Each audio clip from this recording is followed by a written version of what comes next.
I'm Allison. Thank you for joining me for Where I'm From 223 with Vicki.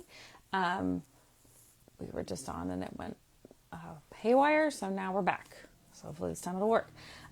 What are you reading? I'm reading The Country of the Blind by Andrew Leland, and it's about his about having retinitis pigmentosa, and that's where your eyesight. Um, so yeah, I don't know what happened, Vicki.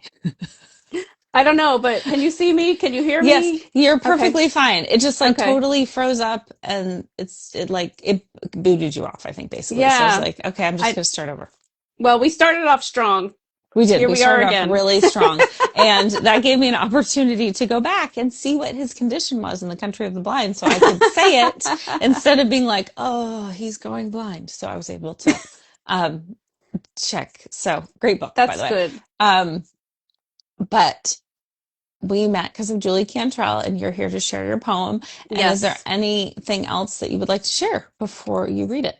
Just that I'm happy to be here and I really love what you're doing and I Thank am you. so happy, to be part of it. Thank you. I'm happy to have you be a part of it and to be doing it. Yeah. It's been a source of joy in my life now for over 4 years, and Wow.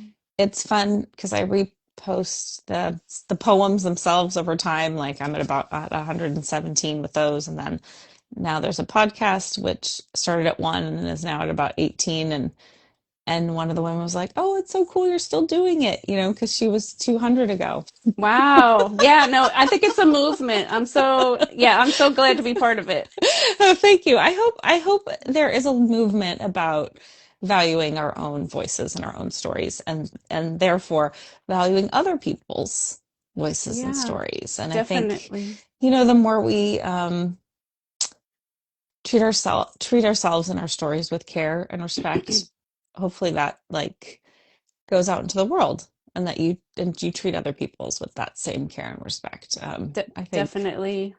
that would be amazing. That would Yeah. make me, if Yeah. I'm doing even just a little bit of that, then that's worthwhile. So, You are. We all have to keep shining our lights bright yeah, during dark times and on regular times too. But yes, yes. And yeah. I think sometimes it can feel like, oh, what's the point? I mean, I know that I struggle with that because it feels like so small, and it Hmm. feels like, oh, we need some like big change. Obviously, we do need a big change, but I think all the small things together hopefully add up to Yes. something We're because doing our really, part. yeah, We're all of the creatives in the world. We're putting our work out there and just sharing our souls and our spirits, and it's beautiful, really. yeah, yeah. So, yes, so please read your poem. Okay. I have to read it on paper. I mean, am I That's allowed to look at it and great. all Of that? course, you're Okay, allowed to do great. whatever you want. Okay, thank you so much. Yeah. Obviously, where I'm from. Okay. I am from cast iron skillets, handwritten recipes, and the 1963 McCall's cookbook, tattered and worn but always ready to fill me with love. I am from clam grinders and fishing poles cast into the surf, and bushels of blue crabs caught on a string, lured by days old chicken necks. From the light blue ranch house with a wood-burning stove and a yard enclosed by a chain-link fence that kept the dogs safe. Tulips hug the oaks, sharing sandy soil with sturdy pines. And every spring the lilacs whispered, "Life is beautiful. You are welcome here." I am a seed from my parents' vegetable garden, rooted in soil, nurtured by sunshine and summer air. From sipping honeysuckle nectar, stealing it from the bees, I whisper, "I'm sorry." From tinfoil sailboats drifting downstream after a hard rain, and camping in the backyard with my brother, fireflies in glass jars, and the garage light was always on so we could find our way. And the trees whispered, "Cherish these moments, keep him safe." I am from snow-filled winters and burned mittens on a steel grate in the middle of the floor, and sipping hot chocolate that tasted like water. But we didn't care. We played board games for hours on end, Monopoly, Life, and many more. I'm from darkness and illness and sometimes not having enough, but somehow always having more than enough. Like homemade sausage cheese bread fresh from the oven, oozing my mother's love onto a thick ceramic plate. She whispered, "I made this for you. I love you." I ate her willingly, wanting more, needing more. On my mother's side, I'm a loveland. Some of the first settlers at the Jersey Shore who made a living with their hands. Nature is our religion, the tides, our guides. Poppy, an army vet and welder by trade, cooked us soft-shell crabs, dredged in flour, fried in a cast-iron skillet. Then he always plopped them on white bread with a splash of ketchup and a dash of salt and pepper. Graham, one of the first female Marines in World War II, served mine with both hands and whispered, "I love you. You are enough." But that was long ago. Now, after 2 decades buoyed by the city's ebb and flow, I sit in my bungalow by the shore. I'm an orphan. Family photos faded, edges frayed, stories softened like pages of a well-read book. Recipes call to me from a small metal box. My brother whispers, "I'm glad you're here." The ocean soothes me. I am home. Sorry. No, you don't need to apologize. It's beautiful, Vicky. I wrote that way back in May and it's still making me cry. Isn't it something? Um, Yeah. yeah, how emotional our Whew. words are, and unpacking these memories Yeah. and relationships, and what a love letter to your childhood and your life, and Thank you. yeah, and so are they all gone? My brother's here, but he's Mhm, living with mental illness for mhm, since he was in high school. So mhm, 3 decades, you know, mhm. we're both in Yeah, our early to mid 50s now. yeah, So he's been living with schizophrenia and bipolar disorder for a long time, yeah, but everyone else is gone. yeah. Well, I that's mean, really hard. I have aunts and Sure, cousins and wonderful sure. friends, but Yeah, yeah, it's hard. it is hard. Um, but I felt their presence so strongly in your poem. Um, Thank you.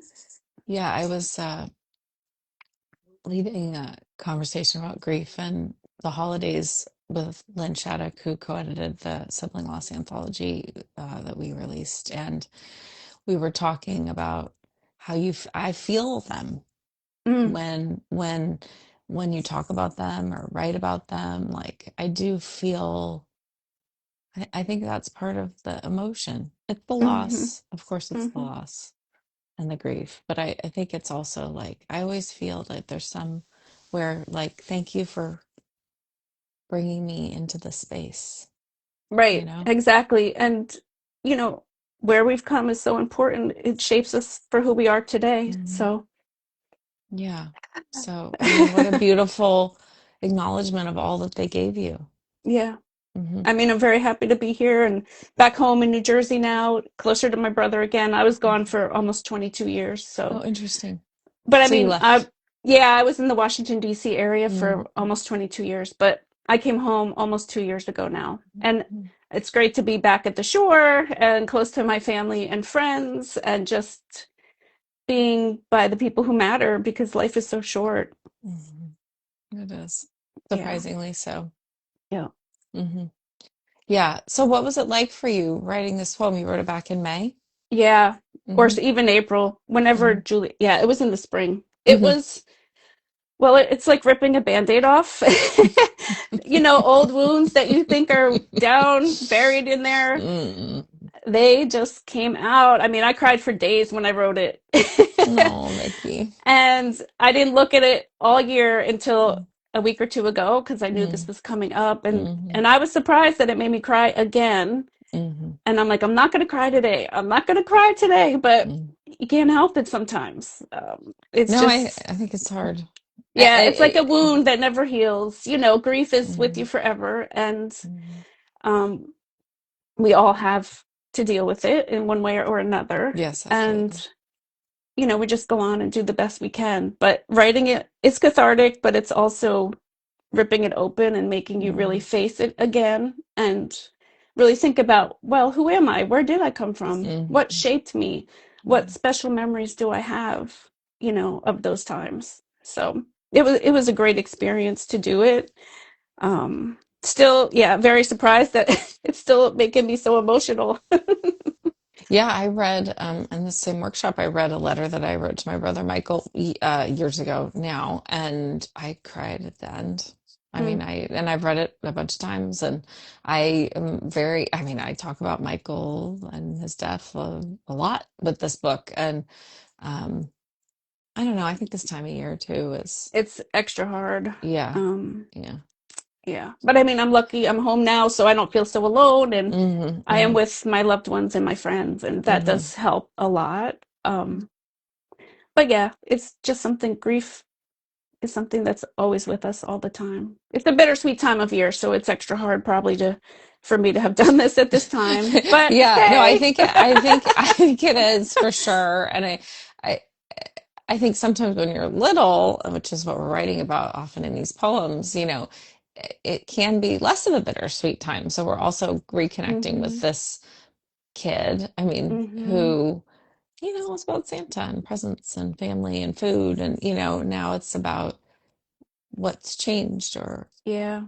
It's um, bittersweet this time of mhm, year as we all get older and lose people. mhm, It's mhm.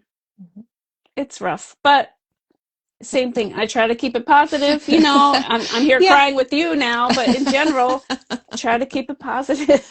Yeah, and I mean, I mean, crying's part of it. I've always been Right. a big crier, so I don't have any, Oh, like, me when you too. apologize, so like, please don't apologize. I don't, and it doesn't make me uncomfortable. I know that it can make people uncomfortable, which I'm like, how do you live? I mean, I don't know. Like, Yeah. things are sad. I'm an empath and I'm also a highly sensitive person. Yeah. So it's like any commercial, any Yeah. sick animal or Same. person, of course, like Yeah. anything, Hmm. whew, I'm just a Yeah. puddle. Yeah. Well, is there anything else about your experience or this poem about your growing up? I just thought it was such a beautiful love letter, not only to your childhood, but to the land and the natural world and how much you felt supported by that part of where you're from. Yeah. So if you're familiar with the Where the Crawdads Sing, that book Yeah. that was out a Hmm. few years ago, and Hmm. a Yeah. movie, yeah. I don't know, for some reason when I read the book and then saw the movie, I just sobbed because she was so connected Hmm. to nature as well. Yes. Yes. I could say, though, for the record, I am not a murderer, everyone. But I was like, wow, I always felt so connected Hmm. to the beach, to outdoors. And my parents, we always went hiking in parks and did all the outdoorsy things. And I was always rescuing animals, all Hmm. that. And I was that way since I've been born, like Hmm. connected to nature and animals, and that Hmm. my parents were as well. So it's just been part of me. And I Hmm. think also then on my mom's side, the Lovelands, like how Hmm. amazing is that?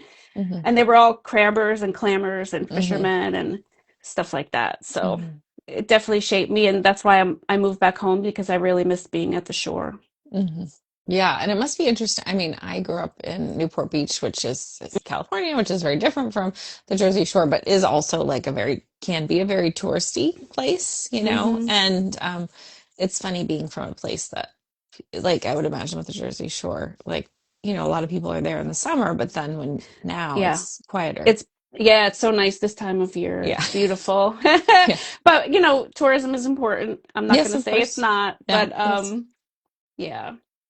I was I going to say always, something else, but I I forgot. have a friend who has a house and who grew up out like in Nantucket similarly. Oh, And nice. winter is cold, but quiet. Yeah, it is quieter. Although people here, surf fishing, people are always fishing. It's like a Hmm. thing, and that happens until it's real icy and Hmm. all that stuff. And interestingly, where I live now, I live by a bay, but Hmm. I'm like 20-minute drive to the beach. But I live there's a bay like at the end of my neighborhood. I could walk to it in 15 minutes, and it's very touching for me sometimes because I'll go down and I'll sit there, and that bay connects to the ocean. Like you could see the lighthouse in the Atlantic Ocean right there, and that's where we put my dad's ashes as well as my mom's, but my mom died a long time ago. And Hmm. so to know that they are so close to me all the time is very touching. It Hmm. just gives me comfort. Hmm. Yeah, I get that. I grew up on a bay. I find it Oh, so very, yeah. yeah. I find it very, I mean, the water has always been very calming and Same, for same. me, and just a reminder of, yeah, all the things that, I don't know, it just always kind of made me feel like it was can be okay. Hmm. Yeah, I agree. Water is very healing and soothing. And Yeah. even when I just take a walk, because I don't live on the water, but it's like a Yeah. block or two from me. So Yeah. every time I take walks and all that stuff, I mean, it's right there. And I always come home feeling great. Mm-hmm. Yeah. Yeah, Yeah. it's It's just definitely something, healing. yeah, you want for everybody. Like Yeah, everyone should have that definitely. access to nature for sure. It is, it's important. Um, Very. so anything else, Vicky, before we wrap up? No, I've probably said too much as it is, but No, I've not at all. really, this has been wonderful. And, keep on keeping on. Oh, thank you. I mean, thank you for Yeah, being a part of it and yeah, I'm for honored. your vulnerable. I mean, really, like, I don't. It wasn't about the holidays, but it felt very appropriate to the sort of feelings that I think so many of us feel around this time, where you feel Mm, surrounded. If you take a moment, you can feel the people that you loved in your hmm lifetime and that have loved you. So I agree. And it that's a felt. wonderful sentiment to keep with us as Mhm. we head out Yeah, into so I just the like so Christmas thank you. week. Yeah, it really Yeah. worked out well that this kind of and your repeated use of whispering and um I feel that, those whispers from the past and that you're Mm, not alone and you never really are, even though it may right. feel as if you are. Right. That's Hmm. true. We never are. Yeah. Well, thank So, you. This has really been wonderful. I appreciate it oh, so much. yes, of course. Thank you, Vicky. Okay. Okay. All right. Bye. Bye-bye.